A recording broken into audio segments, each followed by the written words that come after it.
In my last video, I showed you how to install Linux on a netbook using a USB flash drive. Since netbooks don't have CD drives, this is pretty much the only way to install or reinstall an operating system. Well, today I'm going to show you how to do the same thing but with Windows XP. Here I have a copy of Windows XP with Service Pack 3 slipstreamed, and that's what we're going to use. I'm not going to be doing Windows 7 on this netbook, in case you were wondering. This netbook has only a 900 megahertz CPU. It's not strong enough to run Windows 7 or Windows Vista. They require a minimum of at least 1 gigahertz. I mean, I'm sure to run it, but it'll be so slow, it's really not worth the trouble. But anyway, before you do anything, you need to, well, if you've downloaded an ISO image of Windows XP, then that will already be on your computer, no problem. But if not, before you open up the program that I'm going to show you in a minute, you need to insert the CD and plug in the USB drive before you do anything else.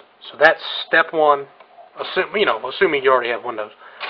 So we'll go ahead and insert XP. We'll go ahead and plug in the flash drive. There we go. Alright, now they're recognized. We're going to go over to the computer here on the desktop, and I'll show you what you need to do next. Okay, now that we're on the desktop, the next thing that you need to do is make sure that you download a little piece of software called Win2Flash. Here is the website here. This is the download page. The download tab is there at the top of the screen. It'll take you to another page, and it'll list all of its server locations and download mirrors. I've already downloaded this. It is sitting on my external hard drive. When you download it, it will be in the form of a zip folder. I've already extracted it and put it here. Inside of this folder, you'll see a bunch of items, but the only one you need to worry about is the one here, Win2Flash. And if you look at the file type, it'll be listed as application. Do not open this until you're positive that your Windows XP CD and the USB flash drive that you're going to use is already inserted. You need to have those inserted first in order for this to detect them. If you've downloaded a ISO image of XP, then the only thing you need to worry about is your USB drive at this point. So we'll go ahead and run this. This doesn't install anything to your computer. It will run within itself, within its own folder. It's just a simple utility. So we're going to open that up. And this Win2Flash, it is a beta. It is still in beta, so if there's any issues with it, go back to the website where you downloaded it from and report it in the support link. Because it being a beta, that'll give them time to correct it. But I haven't had any issues with this so far. But once you open it, you get this window. You just click the green check to run the transfer wizard. You'll go through the prompts, and here's where you select your locations. The first drive will be where XP is located on your system. Since mine is a CD, I'm just going to select the CD drive, which is right here. If you've downloaded an ISO, you would just browse in this little window to wherever that ISO file is located and select that. But I'm on the CD, so I'll select the CD. And of course the USB drive is the drive that we inserted, which I believe is drive K. Yep, it's drive K. So we're going to designate this as drive K. And that's it. You push next, accept the license agreement, and that's it. It's now going to transfer everything from that CD over to the USB drive, and it's also going to install a PA installation wizard on top of it with boot flags so it'll boot on the netbook. Now, this is not going to be a simple installation as it would be if you just inserted a CD into your computer, booted from it, and ran the installer. This is actually a 3-part installer. The first 2 parts of this installer is text-based. Well, actually, the first part of it is a text-based install, and the second part of it is your typical install that you would see. And then the third part of it installs the boot file, as well as boots up Windows for the first time and runs that setup wizard. So it is kind of a long process. You have to have patience with it. It's not too difficult, but it is slightly more complicated than a standard Windows installation. So we're going to just let this copy over to the USB drive now. This process takes about 20 minutes on my system. I have a pretty powerful computer here, 6 cores, 16 gigs of RAM, and it takes about 20 minutes on my machine. So if you have a slower machine, this could take anywhere from 30 minutes to an hour to copy over.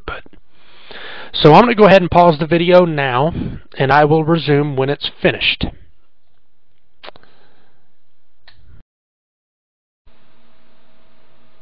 Okay, now it's done. Got a little wizard, comes up, says done. It says all done, Windows setup transferred. Just boot this USB drive to start Windows setup. Note, boot from USB every time before you see the Windows desktop. Click here to return to main screen. There you go. And we're done on the desktop. Now we're going to remove the USB stick from the tower, and we're going to go over to the netbook now and install it.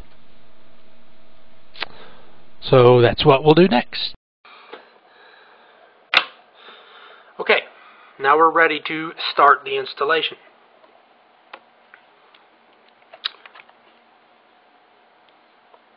I apologize if the camera's too close to this netbook. It's actually about 4 feet away from it. I really need to get a camera with a wide-angle lens is what I need to do. But anyway, before we turn it on, we're going to insert the USB right here. You want to make sure it is plugged in to the charger, because this is a little time consuming and it does use quite a bit of resources during the installation. And you don't want your battery to go dead halfway through the installation. That would be really frustrating. So now we're going to boot from the USB stick, which means we have to bring up the boot menu. On the EPC, I happen to know that it's the escape key. So we're going to turn it on and we're going to tap the escape key when we see the BIOS screen. There's the BIOS screen. And here's our boot menu. A lot of times that BIOS screen that's only there for a couple seconds, at the bottom of it, it will tell you which one is for your boot options. This particular computer does not. I had to look it up. It's the escape key. If you have a unit that doesn't tell you what the boot menu key is, then you can simply do what I did. Just enter it in a Google search and you won't have any problems finding it. But we're going to go ahead and we're going to boot from the USB drive, which is listed as the Kingston Data Traveler. So I'm going to go ahead and boot that. And remember, I said this was a 3-part install. If you'll see, there's quite a bit of options here. The first one, I don't know why the second one's selected, but you need to run the first one, then the second one. You'll run the first one. When that's done, it'll reboot. Once it reboots, you want to come back into this menu and then select the second one. When it's done with the second one, you're going to want to reboot again and then come back in here and select the second one again. It looks like I waited too long. It tried to automatically boot option number 2 because I was sitting here talking. So we got to go back into it and select number 1 before it automatically selects something for us.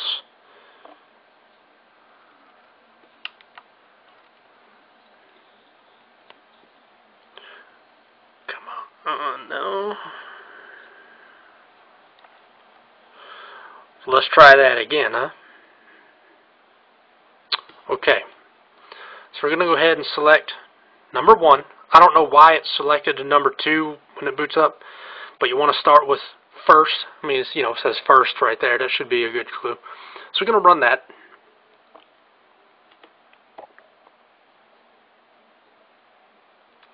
And we're going to have our text base set up here. And we're going to run through this real quick. If you've never done an XP install before, I'll show you the most important part of it. The rest of it is pretty self-explanatory. You just follow the on-screen instructions. But what partition that you select or delete, that's pretty important. So I'll show you that. If you've installed Windows XP before, then you can do this step on your own. So the first option is to set up Windows XP, press enter. So that's what we're going to do. And this is just your license agreement. I don't know if anybody actually reads those. But if you do, when you're done, if you want to agree to it, you see the options on the bottom of the screen there. You push F8. So we have an unknown partition. That's the one that I have Linux installed on. So we're going to delete it. Press the letter D to delete. It says that this is a system partition. To delete it, we've got to push the letter L now. So yes, we're going to do that. So now it's an unpartitioned space. Now we're going to select that unpartitioned space, press enter. One important thing to note, I should point this out. Drive C is the USB flash drive. And you should be able to tell, this is a 2 gig USB stick and it's showing, just below 2 gigs of space there. And it's also FAT32. So that's a good indication that that is the USB stick. You don't want to delete that partition. So the top one, that's about it's a 160 gig hard drive. That's almost 160 gigs. So that's what we're going to select. So after we've deleted it and done all that stuff, we're going to go ahead and push enter. And we're going to set it up NTFS. I'm just going to do NTFS quick. The difference is that format the partition non-quick, it actually goes over the entire drive and erases every sector. That takes a long time. Since I already had Linux installed on here, Windows isn't going to be able to read those files anyway. It's not going to make a difference. So I'm going to select the quick option, and it's going to go ahead and format. And it's going to go through its processes. It's going to format, and then it's going to copy the files over. Since it's copying from USB, it's probably going to take close to about 45 minutes to complete. Maybe longer, depending on the speed of your computer. So now, as you can see, it's creating a list of files to be copied. There it goes. Okay, now this part is going to run for about 45 minutes. When it's done, it'll automatically reboot, and I'll have to be here when it does so I can go back into the boot menu and select option number 2. So I'm going to stop this video, wait for this to finish. Probably going to take 45 minutes to an hour, and I'll be back when it's done. Okay, we're at 98%. It's been roughly about 30 minutes. Didn't take as long as I thought it would. 99%. Now I'm not going to go back into the boot menu right away because I want to show you what happens. This is why you have to do this in 3 different stages, and you'll see what I mean when it reboots itself. Okay, it's going down for reboot now. It's initializing the XP configuration. Okay, now it's going to go down for reboot.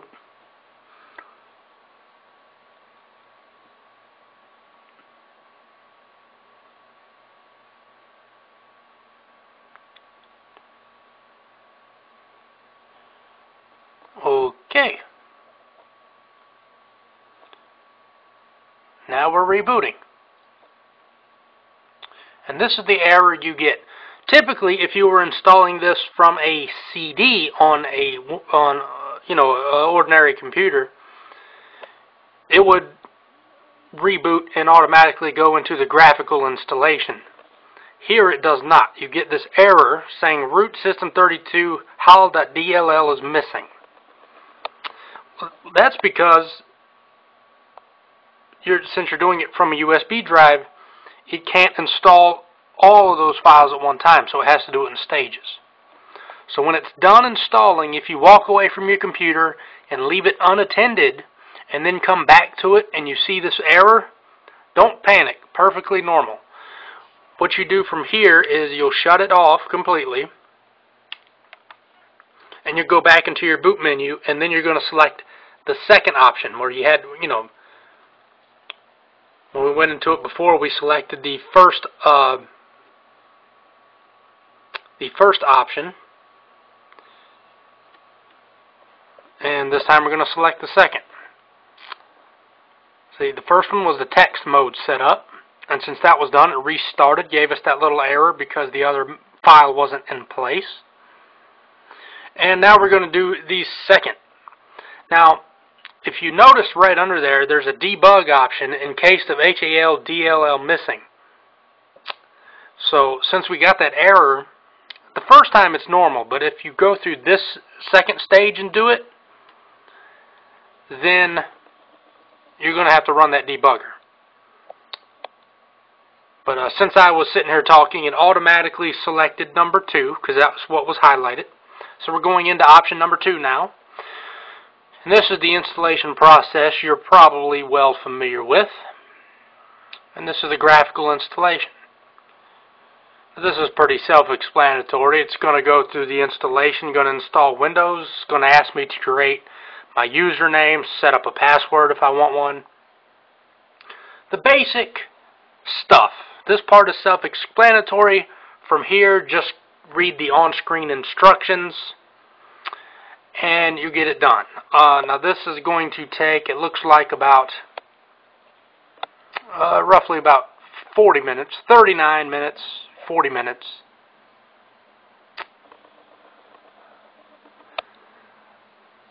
So that's this step. I'm just going to let this run, let this install. I'm going to configure it. So I'll pause the video once again and wait till that's done doing that. Okay, we're up to our first dialog box. It is language and regional settings, and it's set for the United States, so yes, we're going to push next. Now we're going to enter my username. I'm just going to put my first name in there. I'm going to leave organization blank. Computer name. Whatever. Okay. And we wait a little bit more.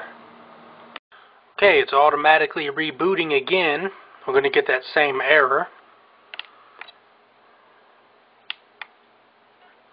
So now we're going to go back into the bootloader menu and we're going to select option 2 again.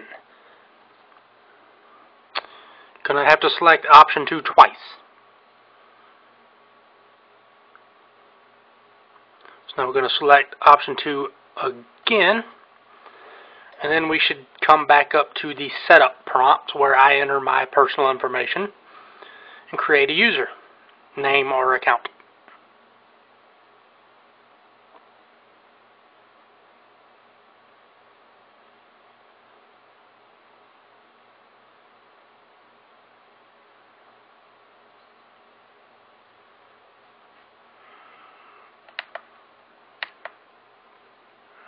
Checking the screen resolution.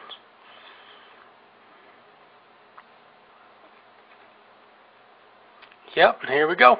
Here's the setup menu. Now the drivers are not yet installed. There's no audio drivers, no video drivers, no network drivers. I'm going to have to get all that stuff from the internet on the other computer and install them through the USB stick as well. I'm going to go ahead and go through the basic setup here. And since there's no internet connectivity right now, because there's no drivers, I'm just going to go ahead and skip this step. You know, I don't want to register with Microsoft. Put in my username.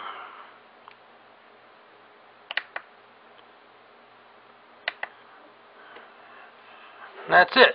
We should be presented with the Windows desktop. Here we go.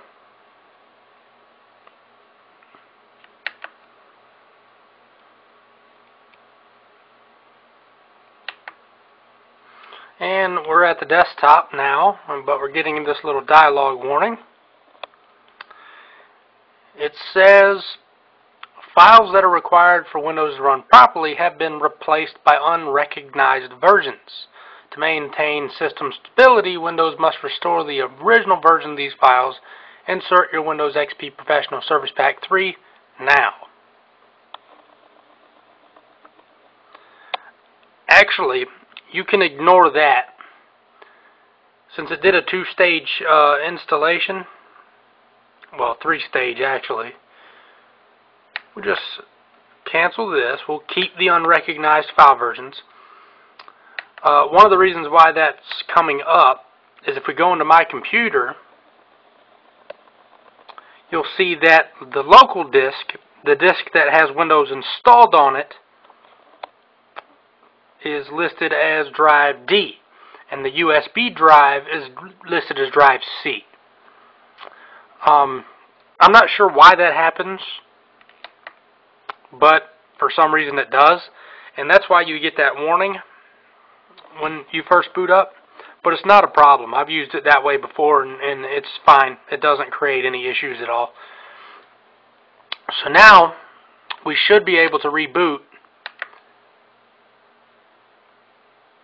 and everything work normally without any, without those DLL errors or anything like that. It should work just as it's supposed to now. So we'll give it a reboot just to make sure.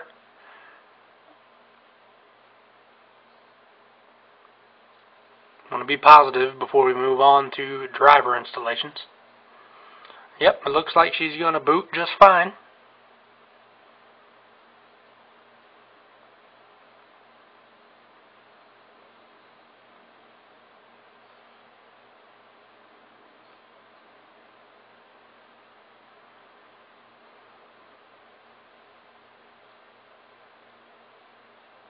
Yep, there we go.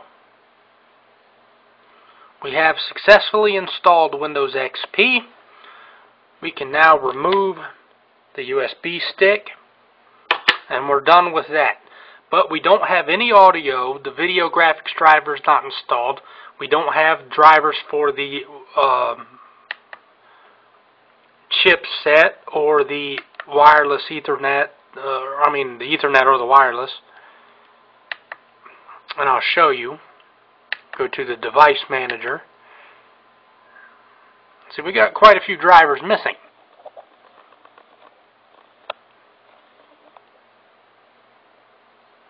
Now, if you've installed Windows before, you probably know what to do here. But if you've never installed Windows in your life, well, what you do when you run into items not working on your computer is you should open up Device Manager first to see what isn't installed. And that's what we got there. I've already downloaded all the drivers. They are sitting on my other USB drive, which is right here. They're on my SanDisk. But I'll switch back over to the desktop real quick and show you what you need to do to get these drivers if you don't know how. I'm sure most of you probably already do, but just in case you don't, I'm going to show you anyway. Okay, in order to get drivers for your machine that, if you install Windows and you don't have working sound, or your internet card isn't working, or your video, your display looks wacky because there's no drivers, Well, if you know how to get drivers for your, I'm sure a lot of you know how to get drivers and install them, but if you don't, this is what you do. I have an Asus EPC. It's an Asus EPC netbook, so we're going to look up Asus drivers here in a Google search. And here's a driver download, and we're going to enter the model here. The model of our Asus is 900 HD.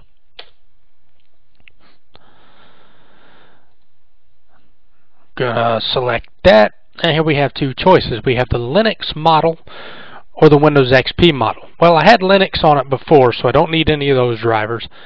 We're working with XP, so we're going to go into here, select Windows XP,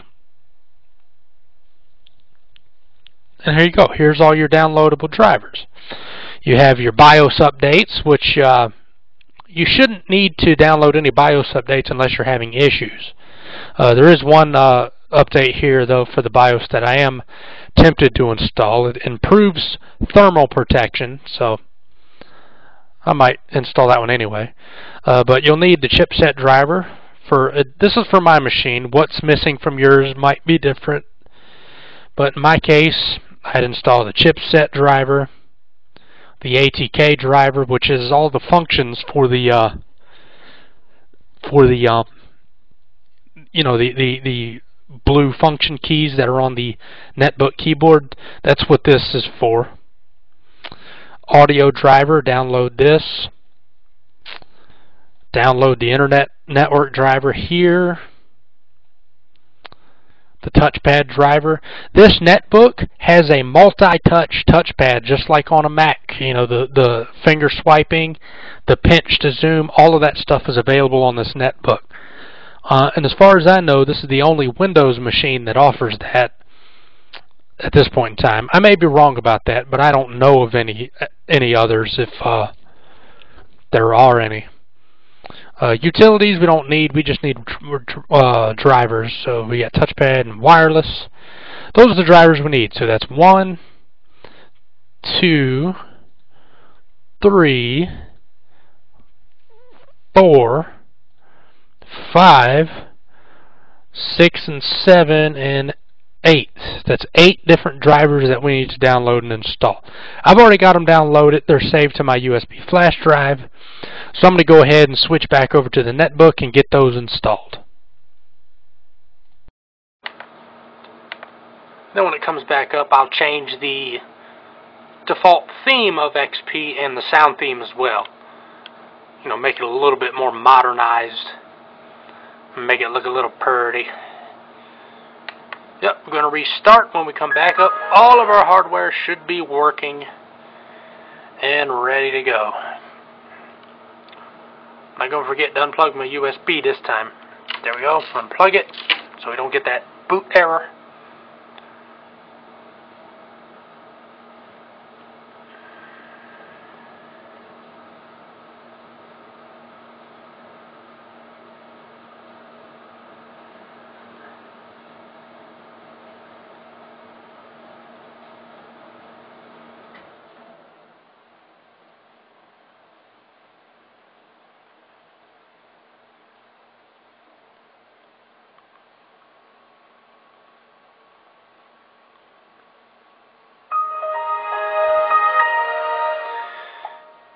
Yep, there we go. Everything's up and running. Need to put an antivirus on it. Well, I don't need to, but Windows XP is pretty vulnerable to threats these days. Okay, now I'm going to change the look of XP a little bit because it looks, well, old. XP is old enough. I've seen it enough times. It's starting to look old. So I got a theme that I like. It's the Windows Royale theme. That's what they use on the Windows Media Center desktops. And I'm also going to change the sounds and the start menu button to just something that looks a little better. Now the Windows sound was from the Windows 7 the beta that they put out. It wasn't in the RC or the final, but the beta for Windows 7 used these Windows sounds, and that's what these sounds are from. I remember extracting them back when I was testing the beta. So I'm going to go ahead and go into the themes here. I'm going to install the Royale theme first. I need to change the drive path to drive D instead of C.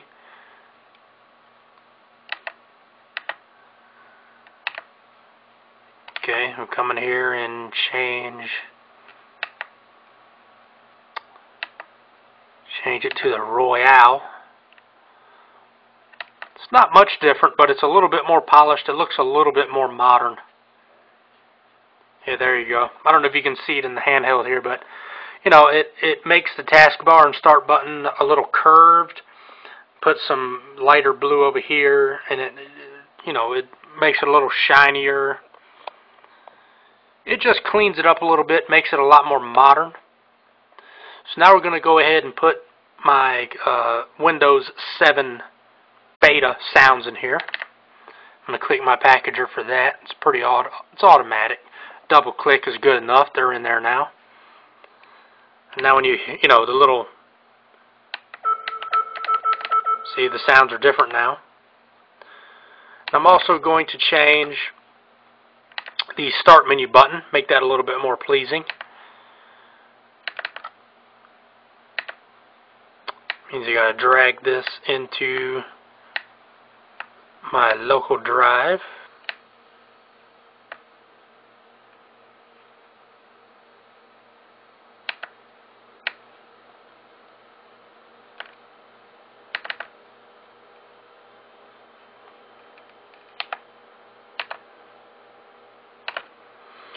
Okay, all done. This is my Windows XP desktop. Got the Royale theme going. Got the Vista start button with the Royale theme. It looks a lot better, a lot cleaner. I think it adds a lot of blues to the start menu too. Yeah, start menu went blue. And that's it. Now all I got to do is install all my favorite programs and applications, put my files on here, and I'm done. I hope you learned something today. Thanks for watching my videos. Please rate, comment, and subscribe. And I'll see you next time.